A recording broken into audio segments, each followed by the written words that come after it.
In this virtual consult video, we are going to go over specifically the DJ package for booking DJ Luke, as well as the back-end planning involved with planning for the DJ Luke package. I'm going to go over this just like I would if you were here scheduling an appointment in our consultation room. So let me flip the screen around. I'm going to go over the DJ Luke package right off our website. That's how I normally do things here. That way, after watching this video, the same information that I'm showing you now is the same exact information that you'll be looking at. Just real quick with the navigation, if you came to our website, you can hover over weddings, go to wedding DJ, and then click DJ Luke, and that's how you end up here.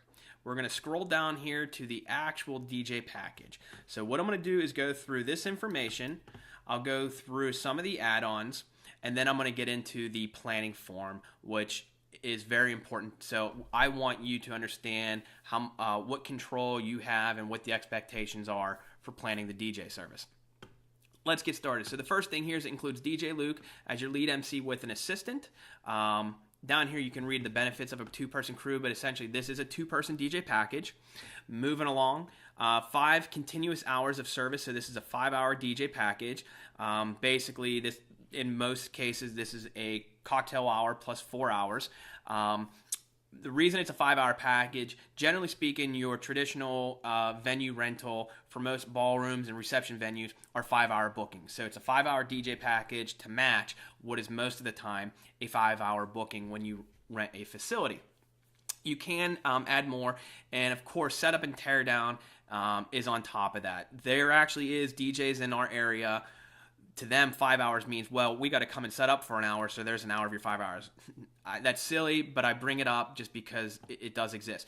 This is 5 hours of service. Obviously, they're going to show up early and set up, and they'll be there beyond the end to tear down. So it's 5 hours plus the setup and tear down. Bose L1 system, we just basically mentioned that with DJ Luke, he does use a Bose sound system. I won't go over that to waste your time right now, but if you scroll down here, you can actually watch a really neat little video. It's like a minute long, and it shows you the Bose L1 system and what's so awesome about it. But it's just ideal for wedding receptions, large venues with a lot of people. So check that out. Standard dance floor lighting. Our DJ package does include standard dance floor lighting. There are some DJs that their base packages don't include any lighting, or lighting is actually an add-on, even just dance floor lighting. So this is included.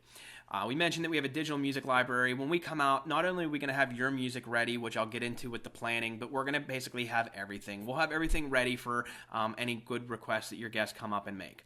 Wireless microphone. So we do have a wireless microphone to free DJ Luke up so he can be making announcements and introductions and things like that, but also have the microphone accessible from the head table for toasts, the blessing, and things of that nature.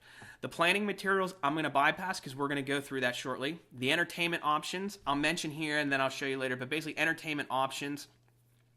When it comes to booking DJ Luke, in terms of style and things like that, basically what we say is we're going to cater to what you want.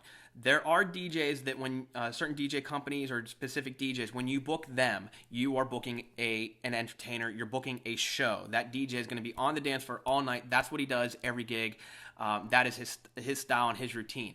What we try to do is cater to what your preferences are. So we have a back end where we have some different entertainment ideas. So if you want some more interaction and things like that from the DJ, you can go through those, and anything that you want, you can tell us in the planning form that that's something that you'd like to do. But we're not by default going to be doing that. I don't want to call it excessive, but constant and show of entertainment the whole time. Okay, so we'll do as much or as little as you want us to do. You're in the driver's seat there. Backup equipment. Basically, when DJ Luke goes out and DJs, I always say we literally could take all of the equipment, divide it in two, and we could actually send out and DJ 2 gigs. Everything that we take is backed up. So everything starts with a laptop. All your music and everything's on that laptop, but we have another laptop ready to go with all the music, so that is backed up. We use a Bose system, but we run with 2 Bose systems for most events, unless it's a very tiny room, but we still have the second Bose system. Most of the time it's set up. If it's a smaller venue, we don't, because then it's just too much, but we do have a backup Bose system.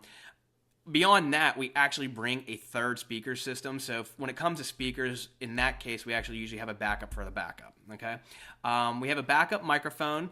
wireless microphone. So if the computer goes down, we have a backup computer. Speaker system goes down, we have a backup, and most of the time with another third backup in the van. Microphone goes down, we have a backup microphone. We do have the physical mixer. If that goes down, both laptops actually have virtual mixers. And then, of course, with the our dance floor lighting system is a dual lighting system. So if one of the dance floor lights goes down, you still have dance floor lighting. And, of course, when it comes to cabling, we have a lot of backup cabling. So that is the DJ package in a nutshell. Real quick, some of the things you can add on. Extended hours of service. So if you need a 5.5 hour event or 6 hour event, you can add that on. Additional setup time. People get confused on what this is. Setup time is included, but let me explain what additional setup time might mean.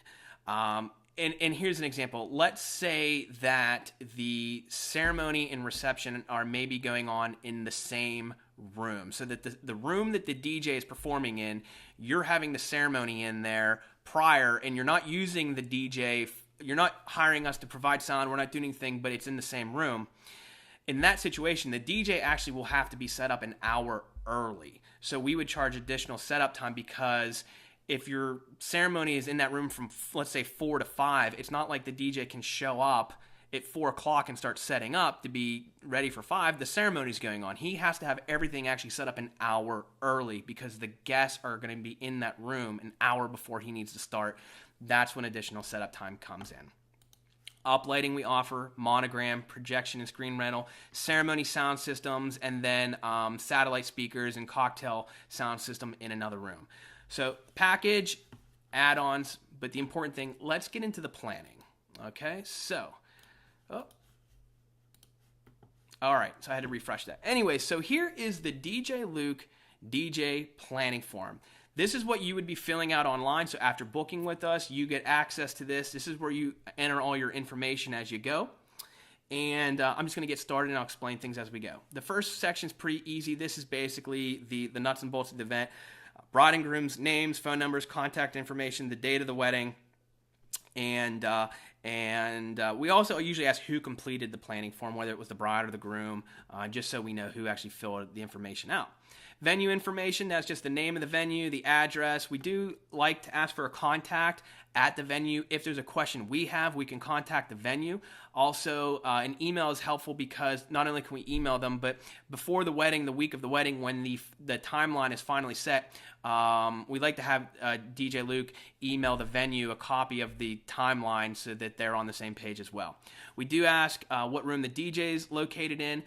We do the expectation, 99.9% of the time, the venue always provides a table for the DJ. But 0.01% of the time in all these years, I think we've had 1 or 2 venues that didn't do that. And the worst thing would be for Luke to show up at a venue and there's not a table. The expectation is that the venue should be providing a table, but we at least bring this up so that you can double check. We don't want to be in a situation where we show up and there's not even a table for the DJ to set his stuff on. Just a reminder that if you need DJ music in a separate room, yes or no for the cocktail. So if it's cocktail in a separate room that you need music for, yes or no, and then kind of a reminder that if you need that but didn't add that onto your service initially, that that it's time to contact us and add that on. Pretty simple, okay? And then this is, you can leave this blank, but this is if there's any other info you want to give us about the venue. Service time. This is where we basically say how many hours did you book the DJ for. So if you booked the standard package for 5 hours, you'd type in 5 hours. This is where we ask what time are the guests entering the room, what time do you need the service to start and end. This is where we kind of catch, because a lot of times we'll have clients book the standard package and then say we need you to start at 4 and go till 10. Well, then now clearly you booked 5, you need 6, and just a reminder to contact us to add that extra hour if you didn't initially book 6. Moving along, this is the event timeline. Since I have your attention at this point, I'll remind you this is just for the reception. This is not a timeline for your whole day. We'll get some couples that just have fun typing things, and they will let us know what time they're going to wake up in the morning. They'll put what time they plan to eat breakfast, what time then they're going to go back to bed and take a nap. No, we just need to know the information for the reception. So basically, you would start off, 5 o'clock. Guests arrive. And over here, you're writing what it is. 5 o'clock, guests arrive. 6 o'clock, introductions. 6:10, cutting the cake. 6:15, first dance. Whatever that might be. We have a little note here. It says, we recommend reading our suggestions on planning your event timeline article. I will get to that in a minute here, but we have some very helpful information for you. I also let my couples know all the time during a consult. Do your best filling this out. We're the professionals. We do this every weekend. For most brides and grooms, the assumption is this is the first time you're planning your DJ reception timeline for your wedding. Take your best crack at it. When we get this, I always assure couples, I'm not going to do a bad timeline. Luke's not going to go out and do a bad timeline. If we get this and we see something that just doesn't look right, I'll contact you and say, hey, you know what? Everything looks pretty good, but there's one part of the evening I don't think it's going to flow very well. Let me explain why. Let me give you an alternative. Are you open to changing it? So do your best with it, but don't feel pressure that if you don't do it right, you're going to have a bad. We want to do a good evening. We want to succeed. So we'll bring that to your attention if we need to. If there's any other notes you have about the timeline, put them in there. Moving along, music requests. So we have 3 tiers: must play, do not play, play if possible. This is for the open dance floor part of the night. This is not for events like First Dance. This is just the dance floor is open. Come on up. Let's have fun and dance. 3 tiers. So must play. Anything you put here, DJ Luke must play. It's basically you saying, I'm requesting the song. I want it played. It'll be up to him most of the times unless you have a specific note like this has to play at this time. But generally you're saying these are the songs I want played, and it's up to the DJ to determine where, fit them in when they're going to work best. Do not play would be the exact opposite. Anything you put here, whether it's a song, an artist that you just can't stand, or a genre of music, if there's something here that you don't want, you can list that and it won't get played. Even if it gets requested, and I'll pause for just a second to mention that. If a guest is coming up and requesting a song, first they'll check their do not playlist. If it's on the do not playlist, they don't want to embarrass you by saying, oh, we can't play that. The bride hates that song.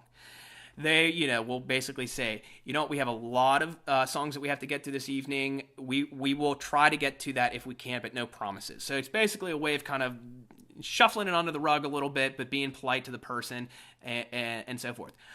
Occasionally, once or twice a year though, we'll have a couple put a song on here that everybody actually wants to hear. And that's a reminder when you're doing this that keep in mind that you're having an event for sometimes 100, 200, up to 300 people. Make sure that you're staying flexible, that it's an event for your guests, not just the two of you. So maybe there's a popular song on the radio that you two don't like, but be open to the fact that, a lot of your guests may want to dance to it. In the event where we're having guest after guest after guest after guest coming up to DJ Luke and requesting a song that you didn't put, that you put here on Do Not Play, there may be a point where he comes to you and just says, hey, I just want to check with you. I know you didn't want the song played. I've gotten like half a dozen requests so far. Everybody's really wanting to hear it. And he'll still ask, would you be okay if we just went ahead and play it? Most of the time the bride's like, yeah, I'm not worried about it. I don't know why I put it on the Do Not Play. Go ahead and play it. But he still won't play it without your permission, because you might say, I just hate that. I hate that song. And then in which case he won't play it. But that's how we handle that. Finally, play if possible. This is basically you saying, here's a bunch of songs we like. And if you can play, most of them or some of them, go for it. But, it's to the DJ's discretion what's going to work well. And a lot of time it's based on the guests and that night and what they're reacting to well. So it's basically, he's going to try to play most of them. But if there's some songs he doesn't get to, it's not the end of the world. So again, must play, do not play, play if possible. And if there's any notes here, you can put them there. Moving along.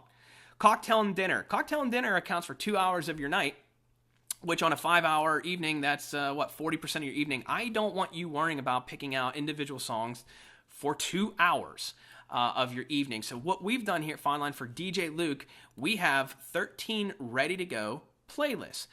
You see the ones that are instrumental, so they're basically different genres and themes. So I want you to basically pick out, this is the mood we want to set for cocktail, this is the mood we want to set for dinner, and so forth. So our traditional, real quick, that's your Frank Sinatra's, your Michael Bublé's.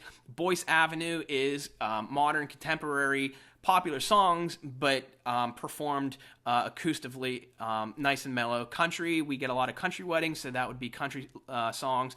80s and 90s love songs, Motown, Eric Wuss and Sonny Choi instrumentals. These are popular songs, contemporary songs, but one's played just piano, one is played violin, and then we have instrumental Elvis, Beatles, cocktail and dinner jazz, jazz on Broadway, Sinatra, and then what we have is a new one called our modern playlist.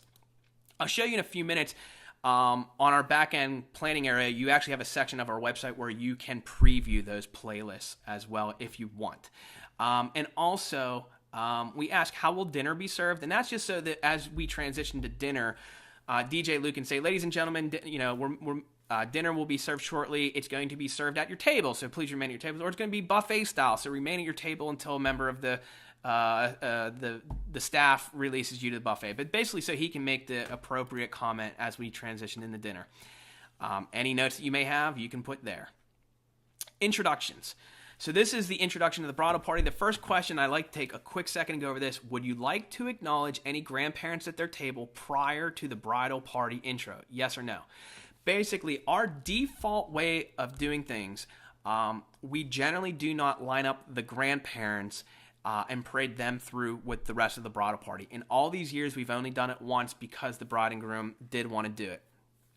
Here's what we normally do, and then I'll explain why. Generally, we allow the grandparents to remain seated at their tables, and we do a formal acknowledgement. So Luke would do something to the effect of, ladies and gentlemen, we're about to introduce our bridal party, but before we do, we have some special guests already in the room with us. Our grandparents of the bride, Sally and Jim, whatever. They can wave, they can stand up, everybody can applaud and acknowledge them. But I always just say, on our end, for what we're doing, most of the time our grandparents are up there in age, and some don't walk very well, and it's just not necessary to parade them through the room with the music going and the lights going. And I always say, honestly, if a grandparent were to fall during that and get hurt, the night's done. Everybody might as well just go home. So by default, I'm explaining what we generally do, but if you did want to line them up, then you can click no and say no, you want them lined up.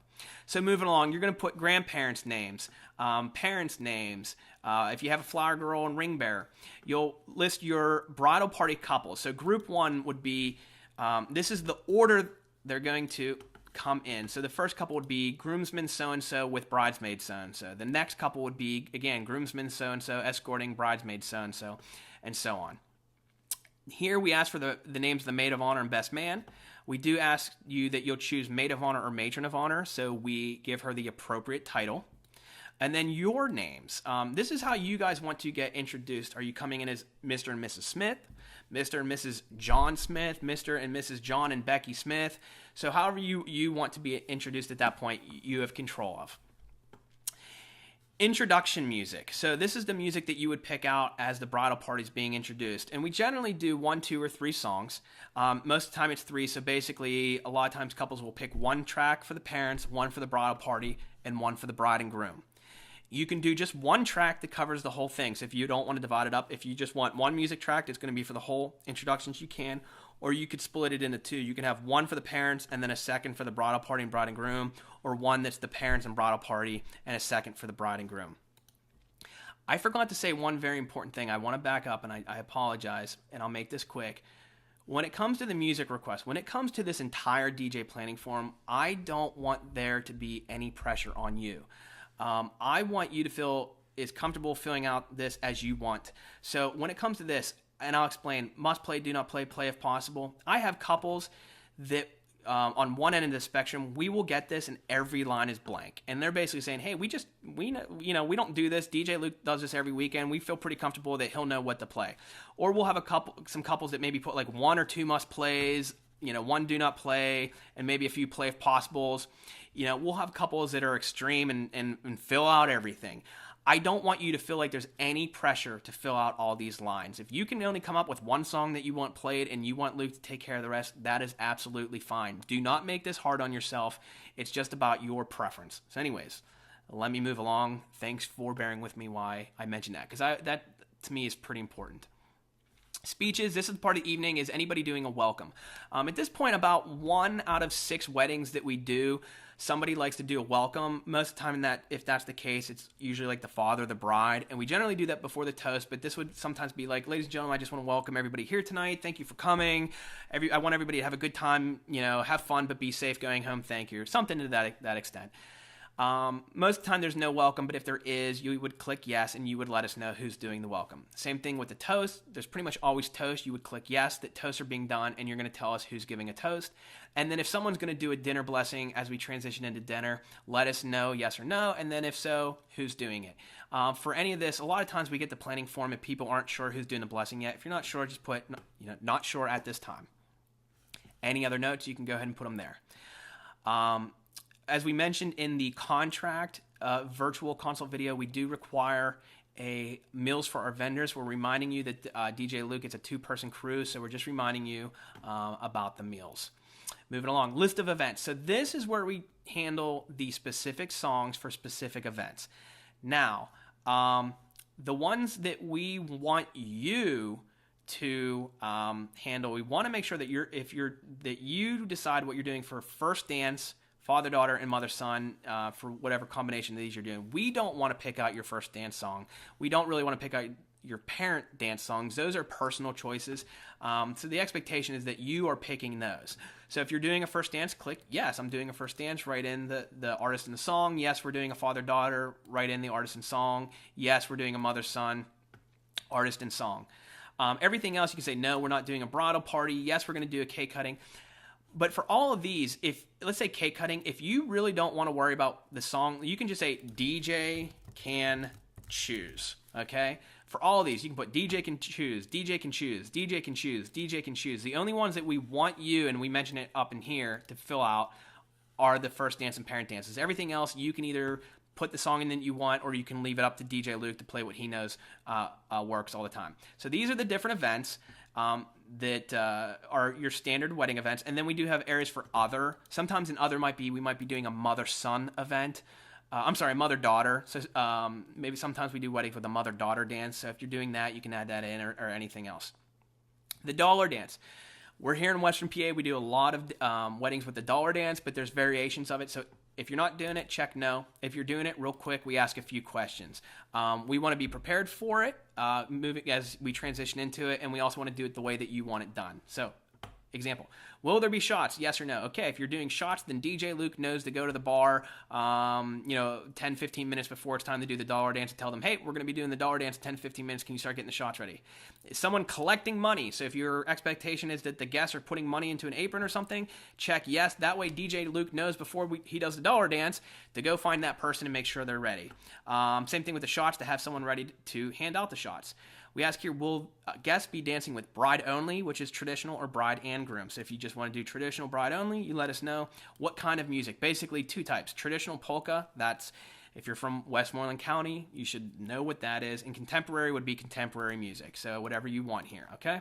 And then at the end, the traditional way, you may have seen it some weddings, there's the traditional and non-traditional. The traditional way is at the end of the dollar dance, the expectation is that everybody circles and gathers around the bride, and the groom has to fight his way through that crowd and get to his bride. If you want to do that, check that as yes. If you don't, and that's not your expectation, click no. And then what DJ Luke will be doing is basically, as the last person comes up and dances with the bride, they try to transition out of the dollar dance pretty quickly to avoid that, happening. Because a lot of times the guest will just start doing it on their own, but if he knows you don't want that, he kind of transitions out of it at the end there before people have time to kind of to start that and you didn't want it. Wrapping up here, last songs of the night. If you want to choose your last 2 songs of the night, an upbeat and a slow, you can, or again, you can put DJ can choose. And then DJ Luke likes a little bit of information, how many guests. It gives him an idea of how many guests he's going to be entertaining. What is your largest age group? Is your largest age group going to be in their 30s or their 40s? And what do you think the second largest is? That just gives him some food for thought. So as he's planning music for the evening and getting everything ready, he knows the situation he's going into. If he gets something where it says the largest age group is in the 20s versus the largest age group is over 60, he's going to have probably 2 different sets of music ready for that event. Any additional information you want us to know, and then if you've added on uplighting or monogram service here, if you're doing uplighting, this is where you'd let us know what color. Anything else you want DJ Luke to know, you'd put here, and then this is my area, so when we're talking before the wedding, this is where I'm going to be making my notes. That's the DJ planning form, and then we're going to wrap up real quick. I want to go over a few things on the back end. In the client back end portal, so after booking, you would get access to our client planning area. there's a DJ section. The DJ section starts with ceremony sound, which I'm not going to go over because there'll be a whole separate video about ceremony sound. If you ordered a monogram, this is where you would come click on this. This tells you how to order the monogram, what website to use, what size gobo to purchase. This is where all the information is there. This is a neat little database. If you're stuck and you're trying to pick some music, you can click on this, which is pretty neat. This opens up a DJ intelligence database, and what it does is it is a constantly updated top 50 most requested songs for different parts of a reception. So if you're trying to figure out what are some good mother-son dance songs, click on that, and here is the current top 50 most requested mother-son dance songs nationwide. Here's cake cutting, introduction, last dance songs. So this is kind of a neat thing for you to have. Down here, cocktail and dinner music playlist options. This is where you can sample those. We mentioned we have those ready to go playlists. This is the article I mentioned where you can take a look at this. It has some tips and pointers on structuring the flow of events for the evening. And then this is where we were talking about those optional entertainment things. So if you want to do some dinnertainment icebreakers, or if you want to do have DJ Luke do some interaction with the dance floor and things like that, there's some ideas here. So let me spin this back around. I appreciate you taking the time and sitting through all this with me, but that is the DJ consultation, all the information about the DJ Luke package, and the planning form that you would be filling out, and the kind of the client area with some of the helpful information we had. So I hope that this was all helpful for you. Thank you for tuning in.